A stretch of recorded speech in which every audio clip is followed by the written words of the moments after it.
We are now below the deadline, the financial and diamond district.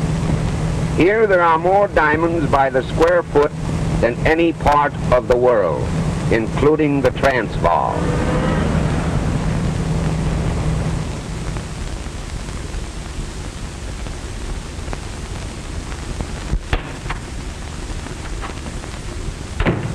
Good afternoon, Captain. How are you, Peter? Oh, hello, Captain Simon. Hello, Molly. Mr. Abrams is expecting you.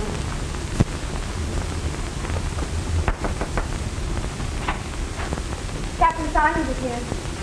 Won't you go in? Thank you. How are you, Mr. Abrams? Oh, good afternoon, Captain. Sit down. Thanks. Have a cigar? Oh, thank you. What's on your mind?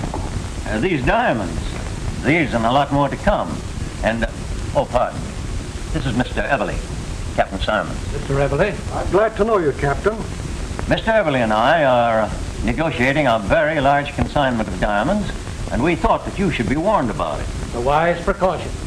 Are you collecting the consignment here? Yes, for my firm in Chicago. But they're not to be shipped for nearly a week. Well, don't worry. We've got a pretty good line on all the boys in town, and not one of them would dare to shove his nose below the deadline. I'll just tell my men to keep their eyes peeled, and if they do see anybody below the deadline that looks suspicious at all, to bring them in for questioning. Oh, by the way, where is your deadline now, Captain? Still Canal Street? Yes, and if any of them come south of that line, it'll be just too bad. Well, so long. Bye-bye.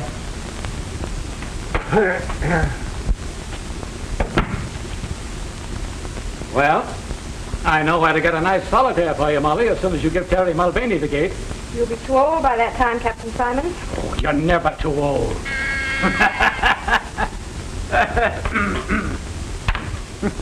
Yes, sir. Good day, Captain. Goodbye, Peter.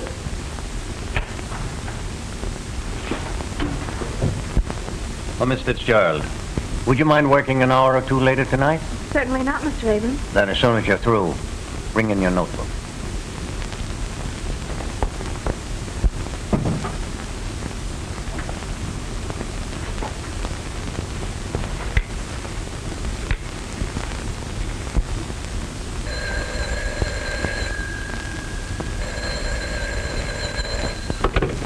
Hello? Hello, Molly, my darling. Terry, dear, I have to work late tonight, so don't wait for me. I'll have supper downtown. You can meet me near the subway entrance around 9. Sure, darling, I'll be there with me buttons all shine. Right.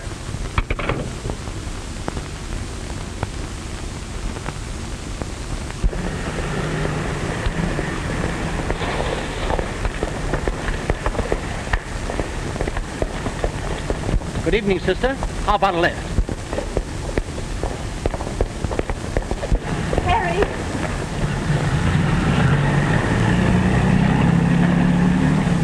What's the matter, darling? Oh, just a would-be Casanova. And what's that? Oh, a fellow that thinks that offering a girl a lift is a driver's license. Is that so? I'll take care of him. Oh, don't you worry about a little thing like that. Do you think I'd exchange your homely face for anything in the world? No, wait a minute. What was that crack? It goes for me, too, darling.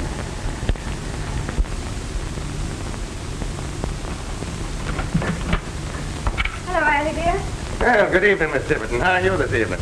Why do people always think it's polite to ask silly questions? Well, look who's here. Have you had your supper? Yes, thank you. Glass of milk and a sandwich, I suppose, standing up at some lunch counter. Oh, well, this rush will soon be over, and then I'll have my evenings to myself again. Would you like some tea, Terry?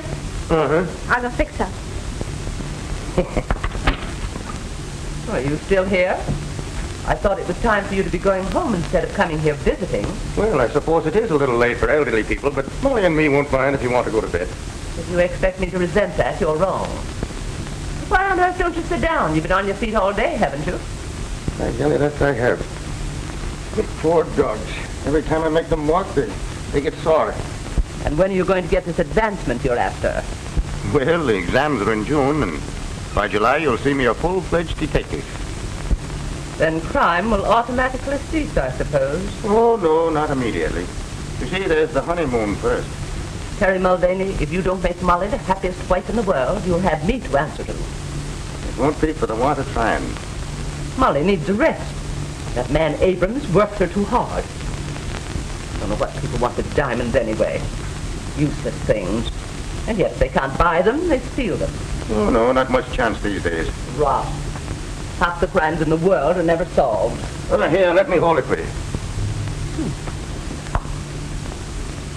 Well, at last I found a use for a policeman. Oh, I don't know. Molly found one.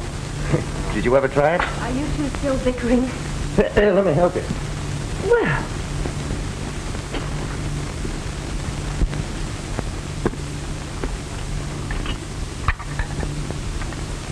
What are you sewing on now, darling, if I'm permitted to ask? Pillow slip, Mr. Mulvaney, for that red head of yours. you'd think you two were married already. When I was a girl, no young lady would have said such a thing. Did you faint too, or was it swoon? I think you'd better confine yourself to questions of more importance. Have you got your book, Terry? Oh, yes, sure.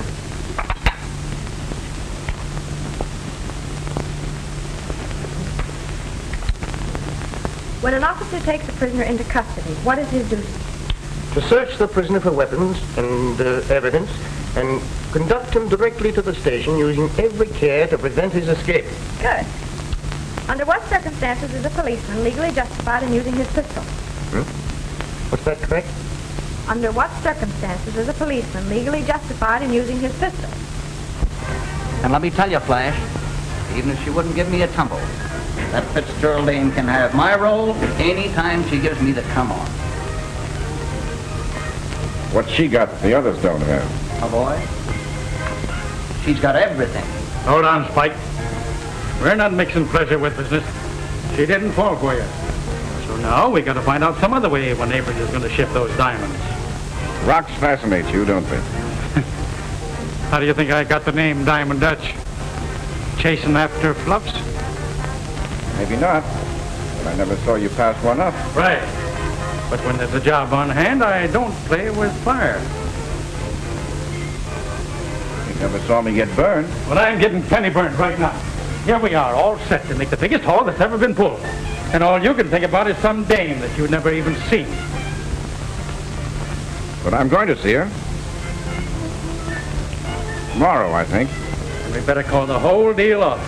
When you fall for a new fluff, I know what happened. So do I. But I can also defer the pleasure to an appropriate time. Don't worry, Dutch. I've seen him play a fish for months before she took the hook.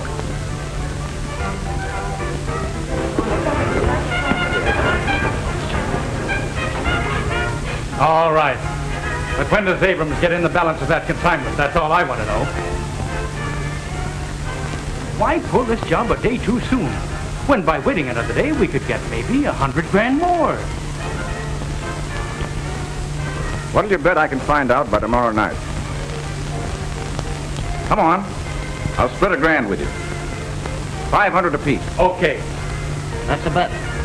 You can land that Fitzgerald dame? You've got it coming.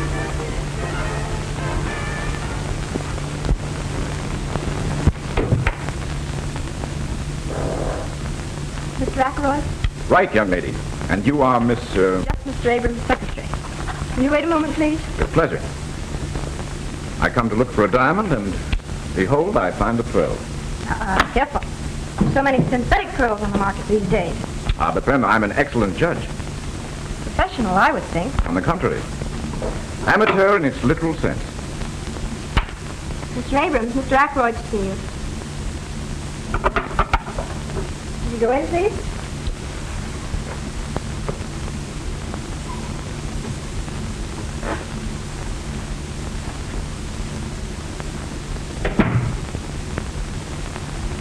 Sorry I'm so late. I suppose it's about your closing time. Oh, it's never closing time when we have a client. Won't you sit down? You said over the phone you were looking for stone of about 5 carats. Yes. A yarder. Send in the stones I selected for Mr. Ackroyd. Oh, that looks like a very fine stone you have in your ring. May I see it? Yes. I picked that up in Hatton Garden.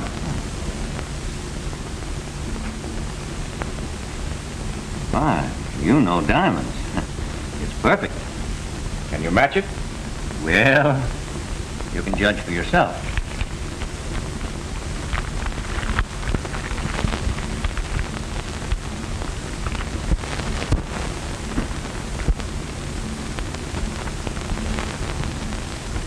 May I use your glass? Certainly.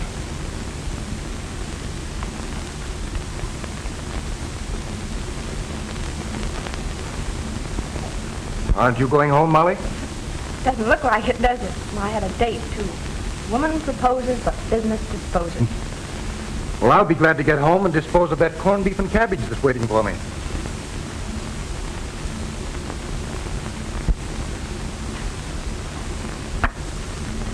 Well, these are the best, but neither is as good as mine. I'm afraid you're right. But I shall have more in Thursday, and I think finer ones. Could you call then? I'm not sure, but I think I could make it Friday. Well, I'm very sorry, but they'll be gone then. Tell you what I'll do. I'll give you $1,000 for that one.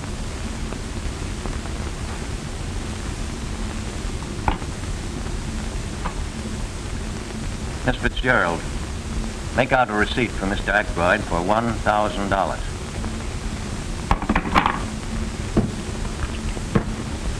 So that's that.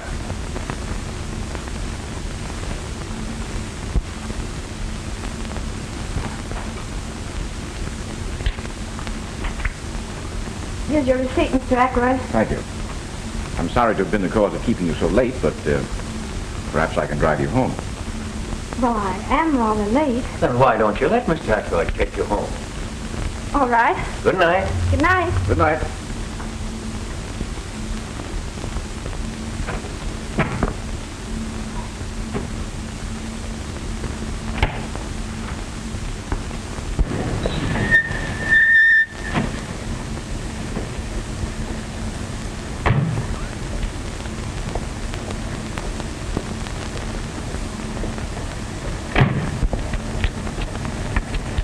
Thanks a lot.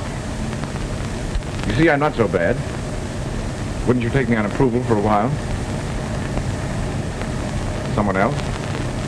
There's the proof. Hello, Terry. This is Mr. Ackroyd, Officer Mulvaney. Glad to know you indeed. And so you're the reason she was so anxious to get home. Meaning what? Well, you see, Mr. Abrams and I kept her a little late, and I offered to make amends. Oh, so you're a friend of Mr. Abrams, well, that's different. Well, I'm afraid I don't follow. Terry thought you were another smart aleck, like the one that tried to pick me up the other night. Well, I might be sorely tempted, but I don't think I'd try. I seem to be a better judge of character than you are. Well, good night, Mr. Mulvaney.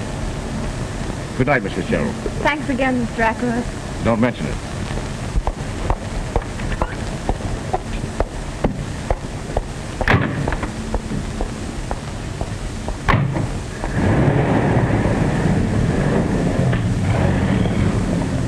What's the matter? You don't seem to like the gentleman. I do not. Oh, Terry, you need never be jealous of me. As a matter of fact, I only accepted his offer so that I wouldn't keep you waiting. Well, who is he? All I know is that he just bought a diamond for $1,000. I thought he was another one of those mashers, like the one last night. I'm not that foolish. You're in love with me, ain't you? Uh-huh. Yes, Spike? You're right. She had to be seen to be appreciated. Yeah, I thought she'd appeal to your sense of proportion. Yeah? Now I have another object in life. And now Stenog interferes with $100 grand, huh? You'd better dig for 500, Dutch. You too, Spike. Did you find out? I not only got a good look at the offers, but I found out that the consignment will be complete on Thursday night. To top it off, I drove the young lady home. That wins the bet, I think, Dutch. You're a wonder, Flash. Yeah?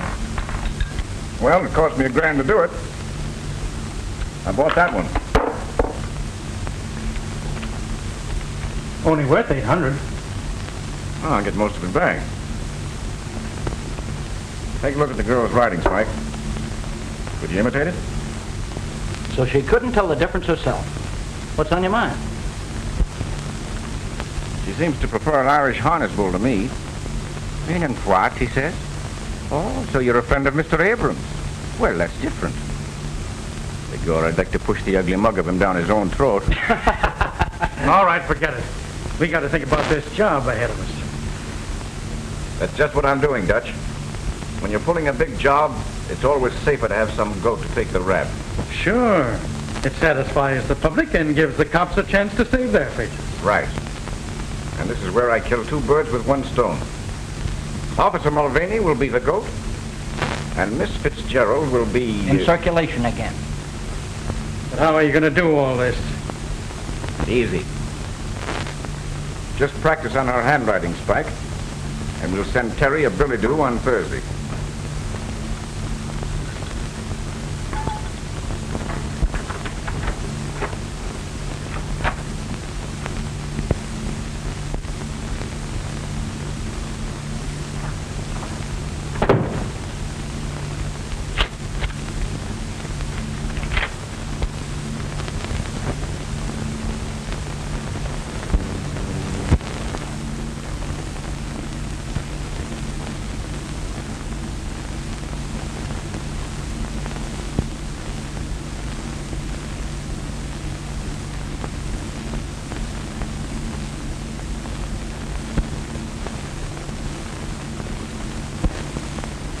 Sure glad I'm not on duty down here every night. It's too quiet. Yeah, I'd rather be uptown myself. Hello, boys.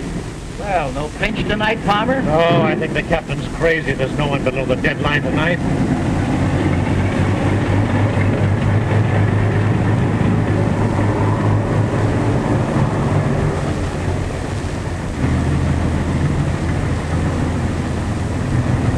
$5,000 worth that has to be towed in. Yeah, the best of them cracked up. Give me my old flivver. It's never let me down yet. Fetch wood. Better make the rounds again, boys. Okay, see you in jail. Right.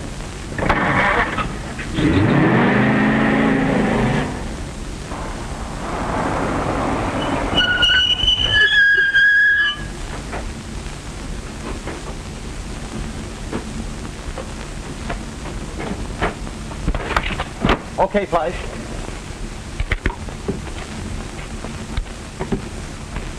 See anybody?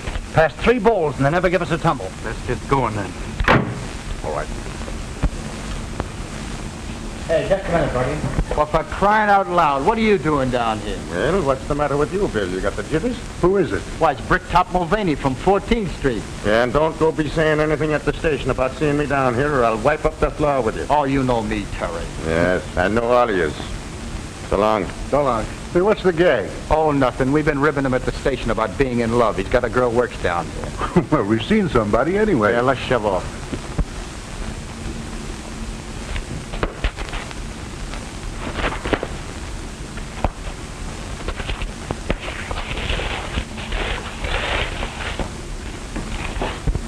Number 47, Fishfield necklace. Check. Number 3.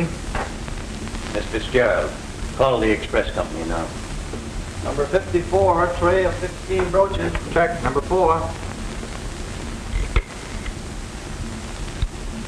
The line seems to be dead.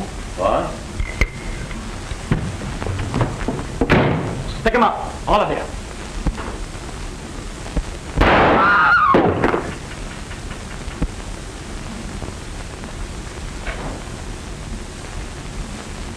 Good work, Terry. Terry. Shut up, and let that be a lesson to all of you. Keep your head on your mug. You want that brick top to give you away? Now turn to the wall, all of you. Start now.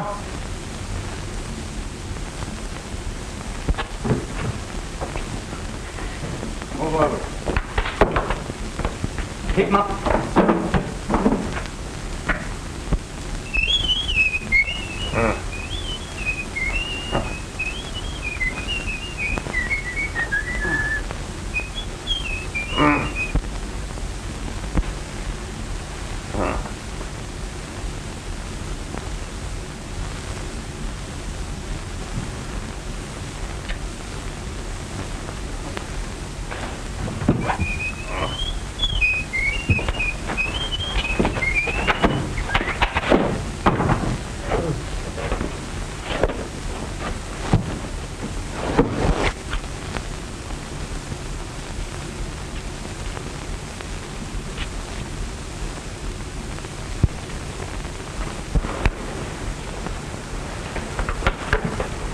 You're just the guys I'm looking for. Put him up. Put him up.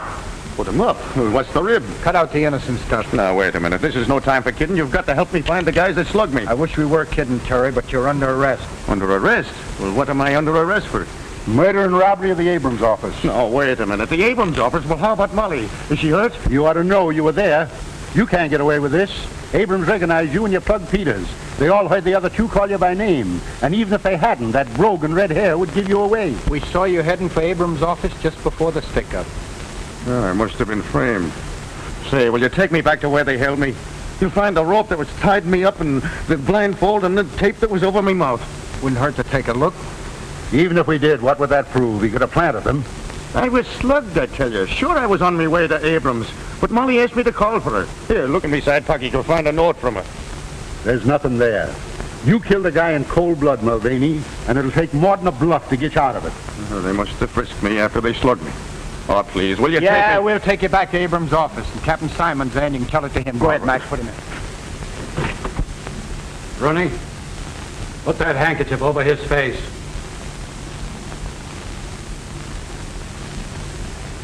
Now, we've got you, Mulvaney. You might just as well confess. But it couldn't be Terry. Well, naturally, you wouldn't admit it. But I don't think it'll be very difficult to prove that you were his accomplice. Now, you leave her out of this. Mr. Abrams, is that the man who led the hold-up men? It is. Without a doubt, it is. I've seen Mulvaney many times. I couldn't be mistaken. Mr. Abrams, are you sure that he is the man that shot Peters? Yes, I'm sure he is. I was slugged, I tell you. All right, Bill. Take him away and lock him up. Oh, Terry. Terry. It isn't true, darling. I was framed. I'm going to prove it. He's just putting on an act. Take him away. I have a few more questions that I want to ask you. Don't let them bully you, Molly, and don't you worry about me.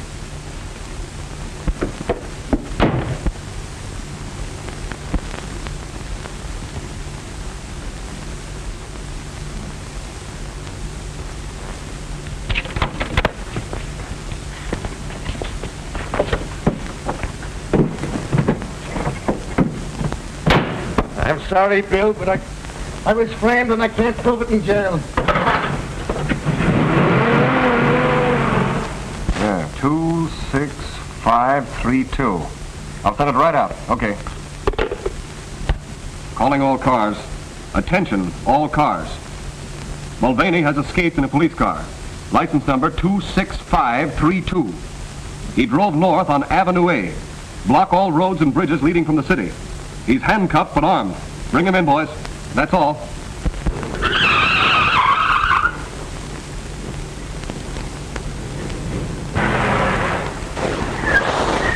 Yes, sir. What can I do for you? There's nothing to be scared of, buddy. You do what I tell you. I want you to cut these handcuffs off me. Yeah, but what'll they do to me for helping a prisoner escape? You're helping an innocent man, and you'll be glad of it one day. Come on, hurry up.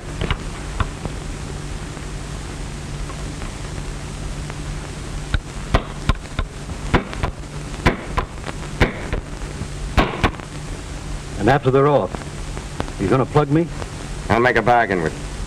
I won't harm a hair on your head if you keep still about this. All right.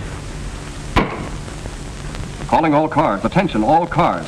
Mulvaney reported seen on Lincoln Highway speeding west. Use special caution. He's probably listening to these broadcasts, so we can't give location of blockades. That is all. Come on, hurry up. Repeating broadcast 47. Mulvaney reported seen on Lincoln Highway speeding west. Step on it, Dave. We must be right on his tail. Thanks.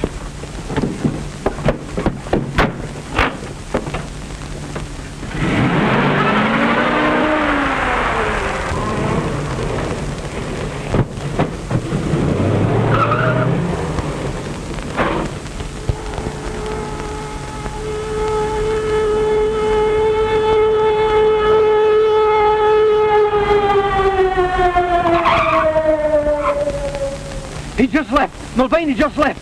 He made me cut his handcuffs. He went in that direction.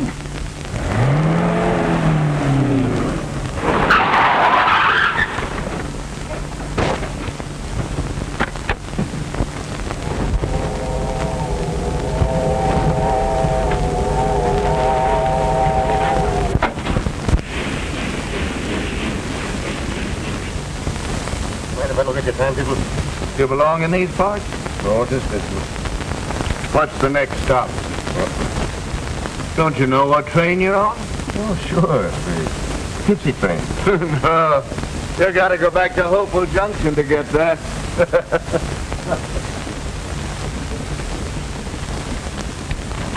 Where to, sir?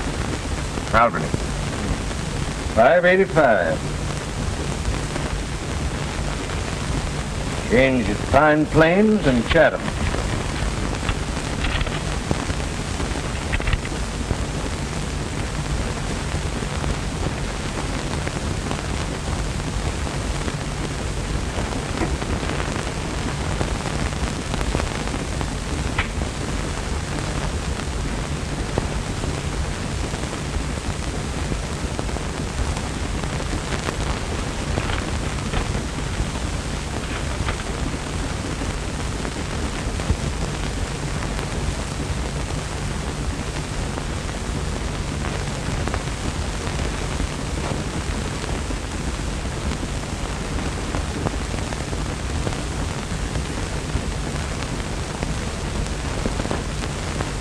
Got this police-wired billings. The man in Section 9 answers the description exactly. Take a walk through, but don't let him see you look at him. And if you think he's the guy, we'll stop and send a wire ahead to the sheriff, Pine Plains. Right. Now look here, Miss Fitzgerald. I'm not as interested in the capture of Mulvaney as our friend the detective is. But I'm an investigator for the insurance company, and my job is to get the diamonds back. Are you going to help me, or are you not? I tell you again, I know nothing. I don't believe Terry had anything to do with it. Wasn't it because you saw him that you fainted? I didn't see him. Terry didn't do it. Then why did you call him by name? I didn't. One of the men called the murderer Terry. I repeated the name in amazement. Never thought it was Terry Mulvaney. Yet you admit you tipped him off. I only told him I wouldn't have to work late after the diamonds were shipped Thursday. Same thing. Are you in the habit of fainting? No. But you did faint at the most convenient time, didn't you? Oh, yes, I did. Thanks. Hello? This is Stenton calling by request, Bill. Hi, diddle diddle, the captain of the fiddle. What's that? You got him? That's great, okay. You don't know anything, huh? Then let me tell you something. Mulvaney's been caught and he's confessed and he said that you were in on it. I don't believe it. Your game's up, girlie. You'd better cut out the bluffing. You're doing the bluffing.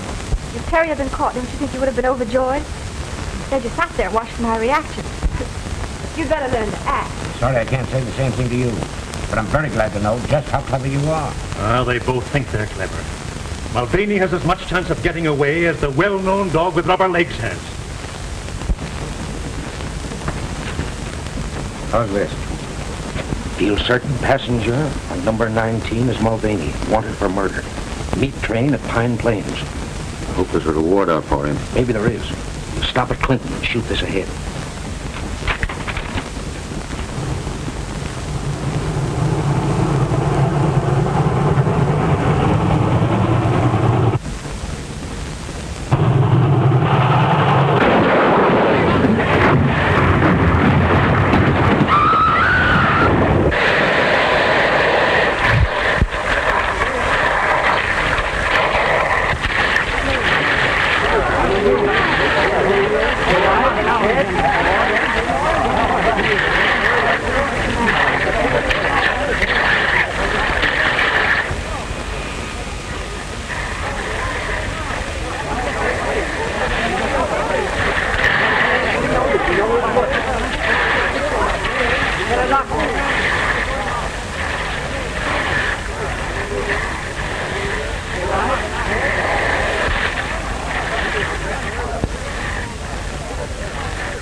Here's another body, poor devil. Look at his face. Or what was his face? Hey, John, we found the body of the conductor and the brakeman.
Well, who are you? And who asked you to come in? If I waited to be asked, I'd be on the outside most of the time. Oh, I see she's read the news. Are you one of the detectives? No such luck. Death did their work for them. I still have to find the diamond. Well, you won't find them here. And I hope you'll have the decency to respect the poor girl's grief. I have the decency, ma'am, but I haven't got the time.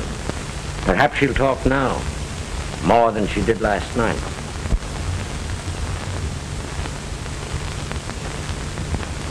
Are you ready to talk now? What do you want? You know what I want. The diamond. Can't you leave me alone? Can't you understand anything? Terry didn't do it. And now he can never prove it. He proved that he did do it, you mean? Do you think that getaway of his was an act of innocence? Not on your life. He was innocent, I tell you.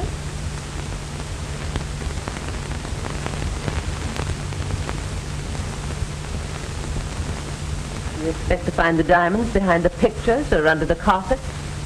Molly said she lived with her aunt. Are you Miss Tibbet? None of your business. I make a lot of things my business. In fact, I sometimes act like an old woman. Oh, no offense, madam. No offense. If you think you can get me angry that way, you're mistaken. And if you're through, there's the door. Who were Mulvaney's Confederates? He had no Confederates. He didn't do it. He didn't. Come on now, Molly. Terry's dead. See those guys that let him down and get all the gravy, do you? I don't know what you mean. You know what I mean. Those fellas that framed him. That's why they called him by his name. You don't want to see them spit Jack while Terry ain't cold. Stop it. Don't you think I've suffered enough? Yes, he did. You who killed him. You with your false accusation. You drove him to it. Somewhere the real criminal's laughing at your stupidity. I'd laugh too. I'd like to laugh, but Terry, the joke's on him too.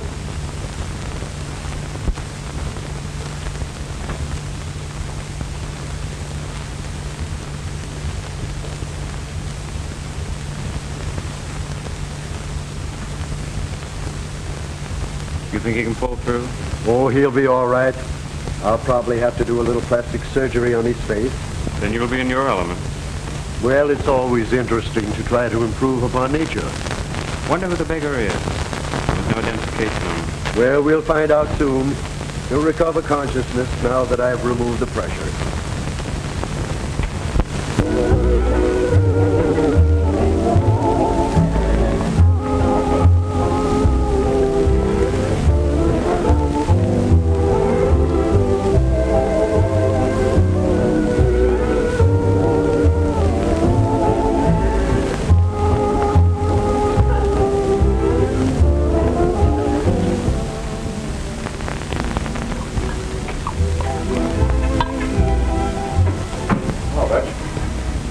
I see. It's my long suit. You're telling me? Well, everything still seems to be under control. Sure. The Dicks haven't the ghost of an idea that was our job. They're still sure it was Mulvaney. But the cops are still watching every fence for the stones. Certainly. Why not? Every time there's a job full, the guys make the same mistake. They want to cash in right away. So they peddle the stuff while it's hot, and they're picked up. I tell you, Dutch, we have the right idea. Handle each job like a legitimate business. And don't expect any profits for the first year. And that's why we're still in business. And never even an entry on the blotter against us. Well, those Abrams diamonds are staying under cover for a year. Okay with me. Now I suppose you're going after the dame. Not yet, Dutch. I know women. And I know that Molly Fitzgerald is still thinking of Mulvaney as a martyred hero. Nurse tells me that you're feeling a little better. Do you think that you can answer a few questions? There was no identification in the remains of your clothes, so we don't even know your name. O'Malley. Ted O'Malley. Ted O'Malley.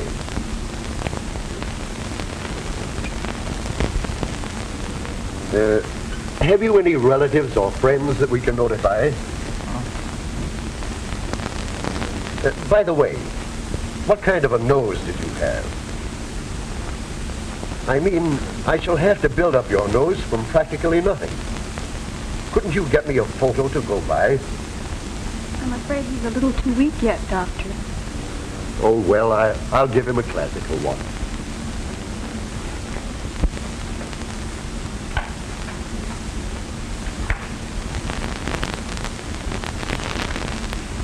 Miss Jennings, if I thought I had any brains, I'd blow them out. What's the matter? But wouldn't it be a terrible thing to drill a hole in one's skull and find it empty? Am I to gather that you're still thinking of that Mulvaney case? I start up in the middle of the night thinking about it. I'm afraid your vanity is wounded. Wounded? It's mutilated. So much time has passed and not a single clue. And a fortune in diamonds disappears. A strange case, all right. I'm going to see that Fitzgerald girl again. I think she must be bluffing.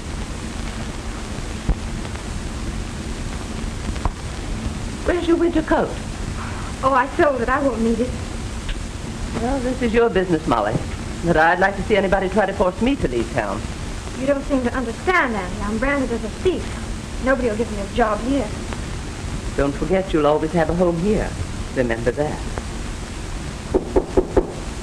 Oh, that must be the man for my trunk. I'm going to fix you a lunch to eat on the train. Why, Mr. Ackroyd. May I come in? Why, certainly. I'm just leaving town. You mean for good? Yes. Oh, I didn't know it was as bad as that. I haven't seen Mr. Abrams again until today, and of course I learned that you were no longer there. I suppose you also learned that I was a thief. Do you remember that I prided myself on being a good judge of character? Yes, but I don't quite... May I sit down? Of course. I heard about the robbery at the time, but I had no idea that you were supposed to be implicated. I wasn't. You don't have to tell me. That's what I meant when I said I was a judge of character. Thank you. I also gather from Abrams that no one will employ you. What do you expect? Of course they won't. I will. What do you mean? I'm interested in the Alhambra, the restaurant and night spot on 50th. There is a vacancy for a day cashier. You mean you're offering me a job like that? I am. I have the courage of my convictions. How can I ever thank you? By reporting for work at 10 in the morning.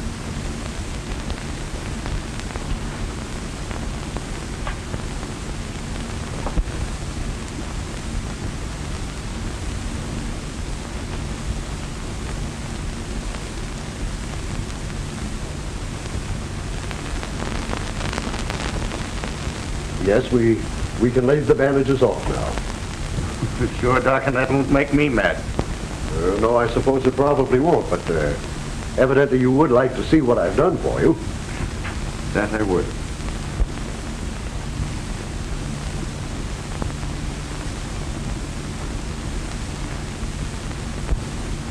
Well, O'Malley, how have I done? Hey! Don't break all my fingers. Well, Doc, that's exactly how I feel. And I doubt very much whether I'll ever be able to again. But evidently you approve. Tell me, is it as good as the original? Well, Doc, I think it's a bit improvement. And if it wasn't for me head, I wouldn't even know myself. Well, you know, you really could dye that and have a little joke with your friends. Huh?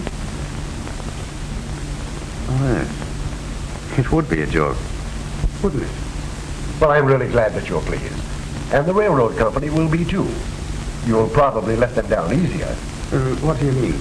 Why, the insurance adjuster has been here several different times. They offer to settle with you for $2,000 in cash and all your hospital bills. $2,000? Yes, and you won't have to go to court and give half of it away to some attorney. $2,000? Well, that would come in handy. Why, yes, of course it would. Incidentally, here's the check that the insurance adjuster left and also his form of a release. You can sign that if you care to. It's entirely up to you. Doc, I wonder if I could have that in cash.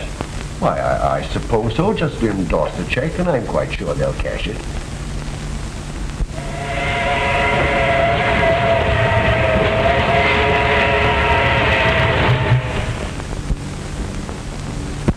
Come in. Thank you, sir. Won't you sit down? You're the investigator employed by the insurance company on the Abrams robbery. Correct. Well, sir, I'd like to right her wrong. Commendable ambition, but I don't see the point. Well, Mr. Pearson, it's only a hunch, but a faith in human nature. Would you mind telling me who you are and what you are? Well, I'm just a dumb pug. I'm training over here at Archie Nolan's, and I come from Colorado. And I had a brother here on the force, and he got into a bit of trouble. We were pals from the time we were kids, and I'm sure that he'd never do anyone any harm. Mr. Pearson, that man was Terry Mulvaney. Mulvaney? Yes, Terry Mulvaney. Now, I have a bit of money, and I'd like to use it to clear his name. Have you seen the police? No. The cops are only looking for convictions. He was wanted for murder. His death closed the case. Now, you have no axe to grind or politics to play. That's right. I'm a private individual, responsible only to myself and the insurance company. And your object is to recover the stolen property. Right again. You may be a pug, but you're by no means dumb. Now, your brother told a queer story to the police. But if his story was true, who framed him? And what reason could they have? That I don't know, but it gave you and the cops a wrong steer, didn't it? Oh, thank you, sir. By the way, you happen to know where I can find his gal? I don't know her address, but her name is Fitzgerald. Just a minute. I'll look it up for you.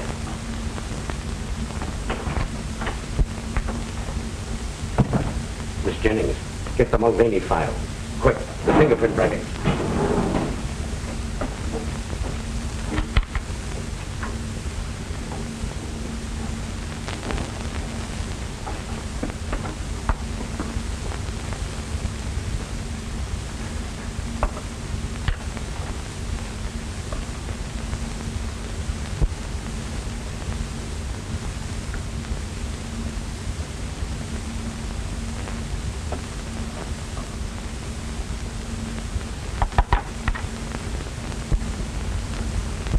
Identical.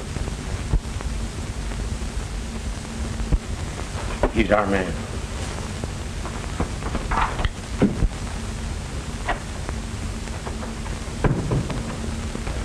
As long as you know the town, I'll show you over to Miss Fitzgerald. Oh, well, that's all right. Only be careful not to shock her. Remember, she thinks you're dead, Terry. How did you know? Because your yarn sounded phony. I watched you closely and decided that your hair might have been dyed. So I proceeded to get your fingerprints in my cigarette case, and they compared exactly with the ones found on the stolen police car. To think I wanted to be a detective. You're doing all right. We're going to work together on this case.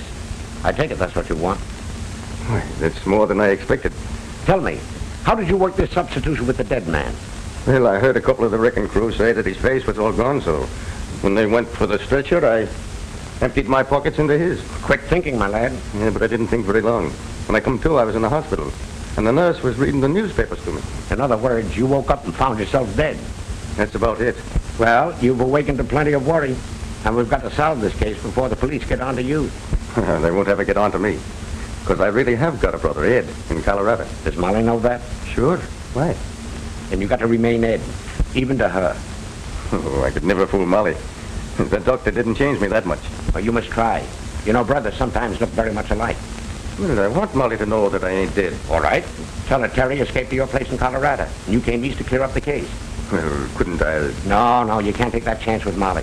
She might give you away by word or look. And at a time like this, that'd be too much of a risk. So, come on. You're a hard man.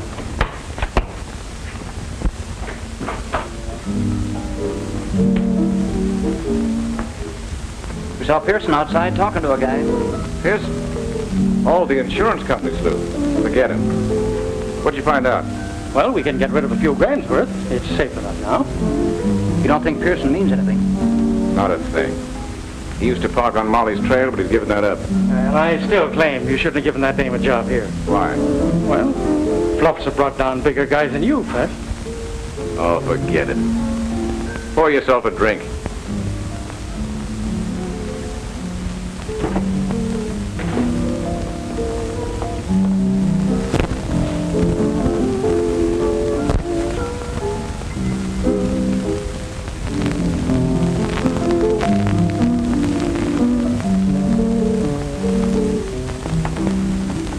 Good evening, Molly. Why are you so happy? Now that I've got a job again, can't you leave me alone? Please don't get me fired. Oh, don't worry about that. I just wanted you to meet a friend of mine. This gentleman here has convinced me that Mulvaney was innocent.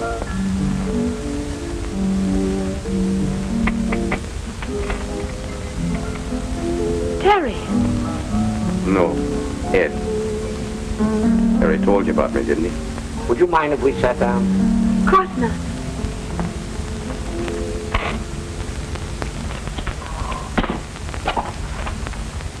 Yes, Terry did tell me about you, but you might be his twin. No, is that nice? Here I thought I was much better looking. You talk like him, too. Of course, your hair is darker and your nose is different, but if Terry weren't dead... He's not dead, Molly. He escaped from the train wreck. He's not dead? Are you sure? Have you seen him? Yes. He's at my place in Colorado. Is he well? As well as I am, and I never felt better in my life. Now, if you'll dance with me, I'll tell you all about him. Oh, I'm far too happy to dance in this jam. I want to tell Auntie. Can we all go home? You can tell me on the way. Now, wait a minute. How about your supper? Oh, I'm far too happy to eat. Come on, Mr. Pearson. No, you two run along. I'll stay here. Hey, boss. Pearson and that ape we saw him with outside was talking to Molly. She's acting up like a 2-year-old.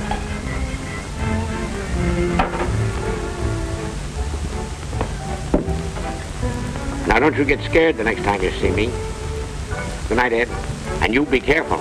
Careful of what? Oh, you know, a nice young fellow and a pretty girl and a romantic moon. Must I tell you the rest of that? Come on, Mr. Mulvaney.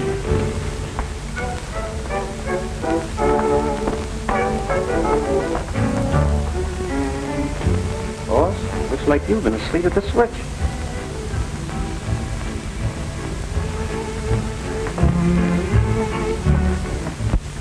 If it hadn't been for Mr. Ackroyd's kindness, I'd still be out of work. Isn't that right? That's right.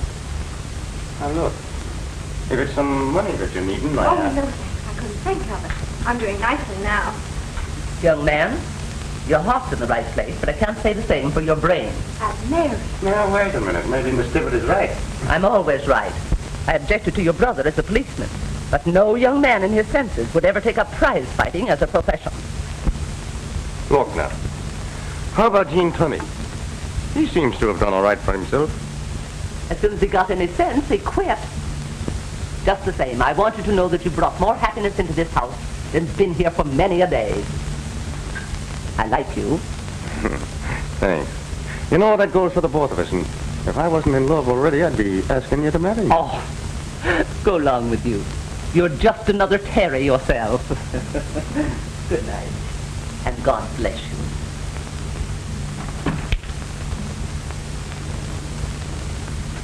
Well, I guess I'd better be going, too. Oh, no. I want to hear it all over again. Again? Oh, my dear child, I told you in the taxi, and I told you in the park, and I'm just after telling your Aunt Mary here. I know, you're a darling. I didn't mean to say that. Well, what's wrong with calling me a darling? I don't know, something just came over me. I suppose it's because I'm so grateful to you, Mr. Mulvaney. I thought you promised to call me Ed. Well, what's the matter? I don't know. Ed, I seem to have known you forever. It's just the way I want you to feel. You don't understand. Please go.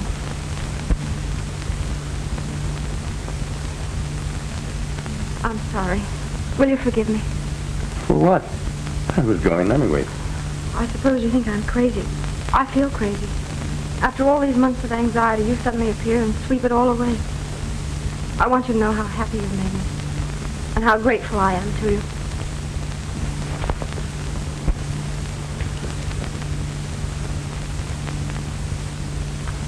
You shouldn't have done that. You misunderstood. I think not. But it isn't fair. You know I'm engaged to Terry, and you said you were in love with somebody else. I said no such thing. You did. You told Aunt Mary. You meant? All fair in love and war. Good night, Molly, dear.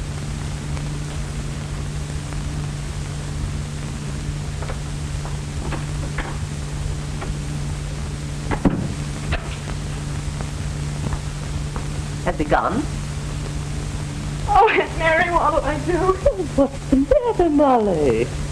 Oh, I know it's terrible, but his voice, his mannerisms, I felt sure it... Sure of what? He was Terry. Oh, don't be crazy. They're almost dead ringers, it's true. But Terry wouldn't dare show his face around here. There.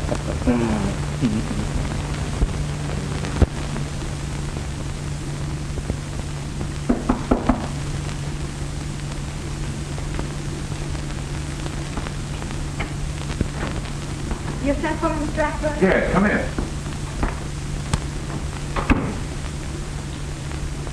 Sit down, Molly. I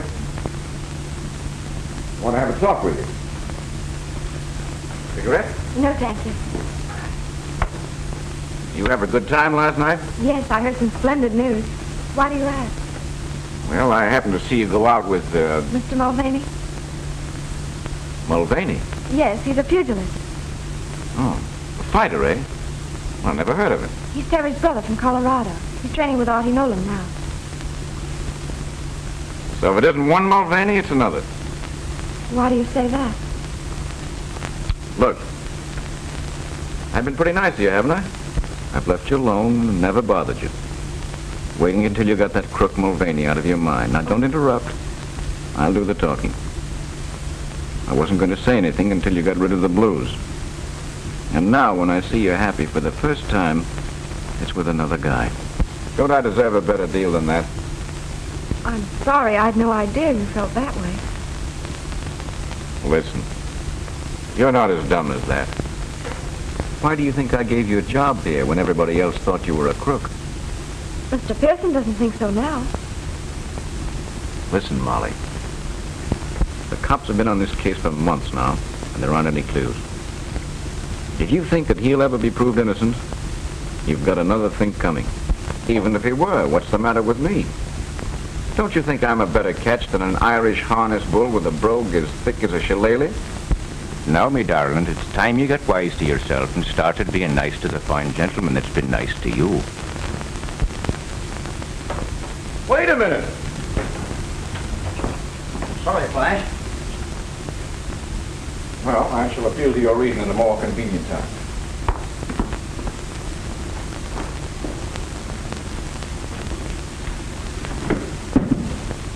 You mean to bust in on the party? But what about the stuff? Dutch has got a deal to unload the whole lot. And the guy's waiting. I think we'd better wait. Molly was just telling me that Pearson is off the Mulvaney angle. What do you mean, off the Mulvaney angle? That's what I want to find out.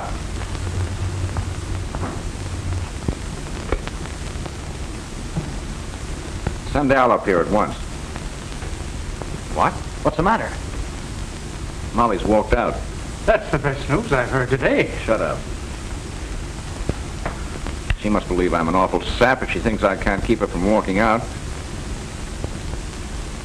Well, maybe it'll be more fun this way. Okay, Oscar. Keep Molly's job open. What do you mean, boss? Yes, Al. You used to hang around Artie Nolan's, didn't you? Sure, that's how I learned to use my mitts. Unfortunately, this job calls for brains. However, I'll try you out. I want you to go back there and get to know a pug from Colorado.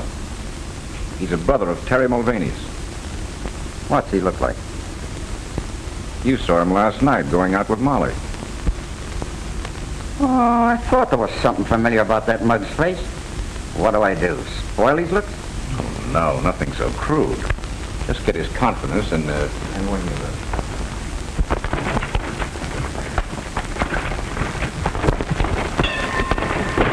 All right, Ed, you're shaping up fine. Now, let's call it a day. Thanks, Artie. Say, I haven't seen you around here much before, have I? No, I'm a chauffeur now. Can't get around like I used to. But I like to work out with you whenever I can. Well, that goes double. Let's make it often, huh? Okay. Well, I have to be on my way as soon as I hit the showers. How do you feel? Sure, and I'm feeling fine. There's nothing like a good workout in the shower. Yeah, I'm going to get with you again. Or maybe some night when we have the car, we'll go places. Well, I'm not much for that night stuff.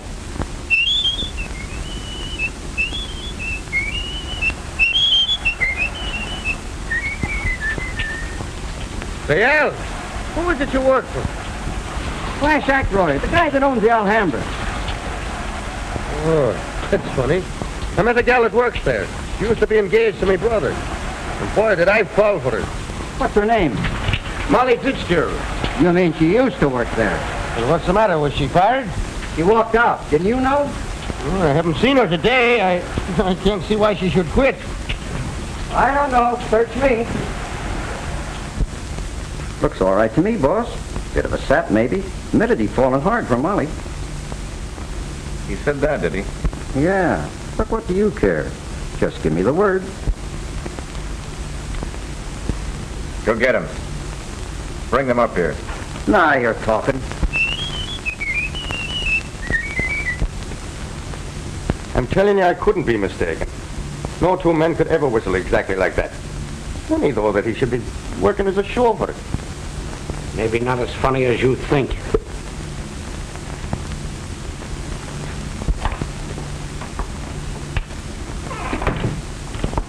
I just got your message, Ed. Oh, you're not mad at me after all, eh? I mean, for... Excuse me? for kissing you last night. Are you going to learn to love me? That's not fair to me or to Terry. I told you before that all's fair in love and war. Repeating it doesn't make it so. Molly, sit down. I want to talk to you. You know, from the first minute I walked into that place last night and laid eyes on you, the heart within me stopped. And then it started to pound like a trip hammer. And that sounds something like love, doesn't it? Not necessarily. It could be indigestion. Once a snooper, always a snooper. That's what I'm being paid for. Why did you walk out on Ackroyd? He said that he had an ulterior motive in giving me a job. How did you come to meet him in the first place? He came to buy a diamond from Abrams. That checks. With what? Theory, young man. How long before the robbery was that? Oh, just a few days. Then if he bought a diamond, he got a receipt. Yes, I made it out myself. Better than I expected. Then that would give them a copy of your handwriting. Remember the note from you that Terry told the police about? Yes. Well, that would put Terry just where they wanted him. One of them might have had red hair, or he could have worn a red wig. And if he was able to imitate Terry's brogue... Oh! What's the matter? Ackroyd. Ackroyd gave me a perfect imitation of it. And that checks. Somehow I think we're getting places. Do you really think so? Yes, I do. And you needn't worry about a job anymore. I can get you back with Abrams anytime you want. But you'll soon have Terry back, and then you'll be getting married. Yeah, wait a minute. What's that crack? Do you think Molly would take a cop when she has a chance to get an up-and-coming pugilist like myself?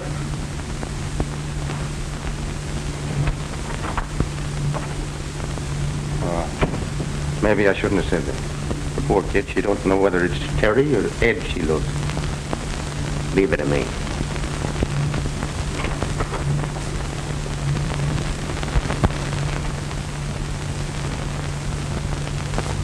What's the matter, Miss Fitzgerald? Mr. Pearson, you really believe Terry's innocent, don't you? Why, certainly. Why do you ask? Because I don't know whether I should tell even you, but that's Terry. What are you talking about? That's Terry Mulvaney, not his brother Ed. I wondered why I was so attracted to him. I thought it was his voice, but his eyes are the same, too. Go on. It was when he cupped his hand to his ear and said, "What's that crack?" Then I knew for certain. I tell you, Terry's come back from where I don't know, but I'm afraid. There's nothing to be afraid of. Terry didn't come back from the dead. He came back from the hospital. I've known it all along.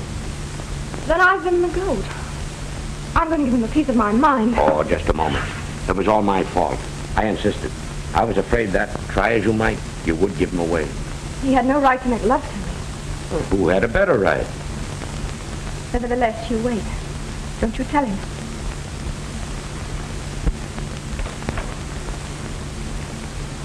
Run along, you two. I've got to get down to police headquarters. Will you see me home, Ed? Will I? In a taxi through the park.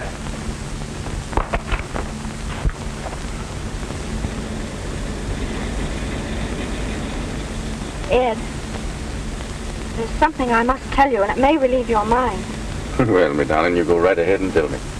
I've been true to Terry all this time, even though Auntie and everybody said I was a fool. They did? Yes, and it wasn't until he disappeared that I found out what a wretch he really was. Well, that couldn't be so. It's a pack of lies, I tell you. No, the truth, all right. Well, just show me one black eye that would ever say a thing against me, well, against me brother. I can show you a dozen. People who bribed him. Girls he wronged. Why, it's lies, I tell you. It's lies. Well, now tell me what you're laughing at. Terry Mulvaney, alias Brother Ed. Terry Mulvaney. Nah, Terry. You're lying to me anymore. Oh, Molly, my darling. Oh, Terry, what happened? Why didn't you tell me? I was making my escape on a train and it was wrecked. I changed places with a dead man. Oh, Terry, you poor dear. Oh, I was never so rich in all my life. You must think I'm terrible. But it was mean of you not to tell me. Mr. Pearson wouldn't let me. Yes, I know. He told me.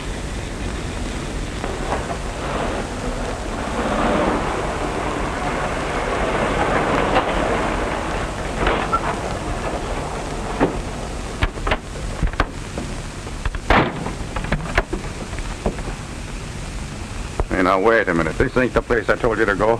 Right, but it's the place you're going. Well, what's the racket? No racket at all. A guy just wants to talk to you. Come on, both of you.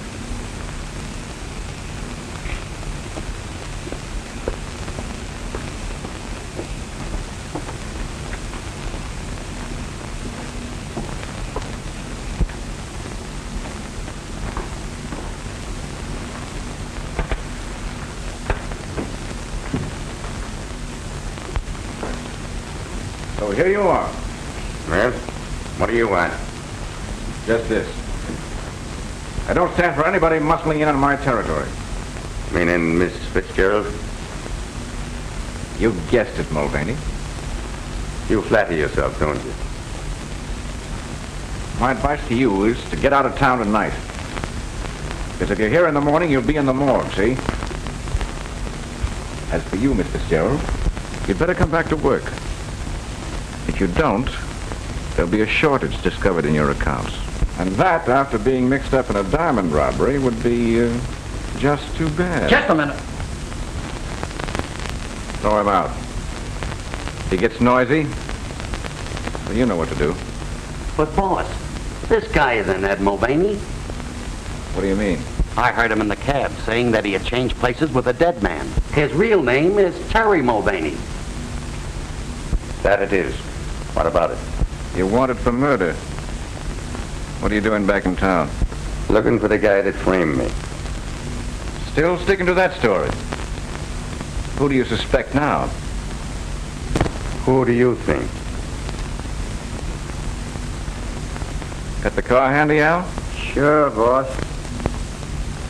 See them home.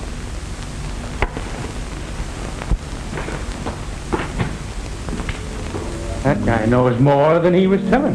Pearson must be onto something. I knew that dame would snag us sooner or later. Who's snagged? Maybe they don't know a thing. I'm just not taking any chances. The alley's full of cops.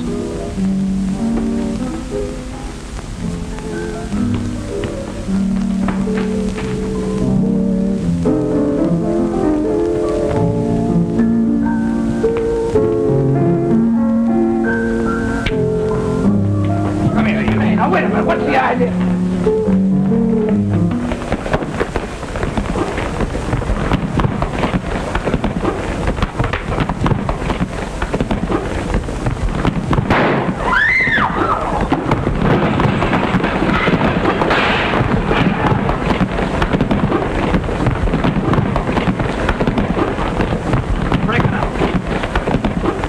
Are you all right, sir? Why, sure he's all right. What do you think I've been training at Artie Nolan's for?